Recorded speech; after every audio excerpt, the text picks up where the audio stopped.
ఆయన చెయ్యలేనిది ఏముంది లోకంలో? వాసుకి పేరు చెప్తే హడిలిపోతారు. అంత పెద్ద సర్పం, అంత పెద్ద సర్పాన్ని తీసి మెడలో హేళగా ఆభరణంగా వేసుకున్నాడు. ఆదిశేషుడు 1000 పడగలతో భూమిని మోస్తాడు. అటువంటి ఆదిశేషుడు ఎగిరి కాలిని పట్టుకుంటే పాదానికి అందెలా అలంకారం చేసుకున్నాడు. ఆయన చెయ్యలేనిది ఏముంది లోకంలో?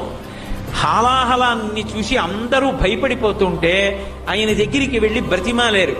అందరూ హాలాహలం తరువుకొచ్చేస్తోంది, కాల్చేస్తోంది అని భయపడి చని కైలాసముజొచ్చి శంకరుడి వాసద్వారముంజేరి ఈశుని దవ్వారిగులు అడ్డుపడ్డ తలమంచొందొచ్చి కుయ్యో మొర్రో విను మాలింపుము చిత్తగింపుము దయన్ వీక్షింపుమం చంబుజాననము ఫిల్కని రక్తరక్షణ కళా సంరంభునిన్ శంభునిన్ అంటారు పోతన గారు.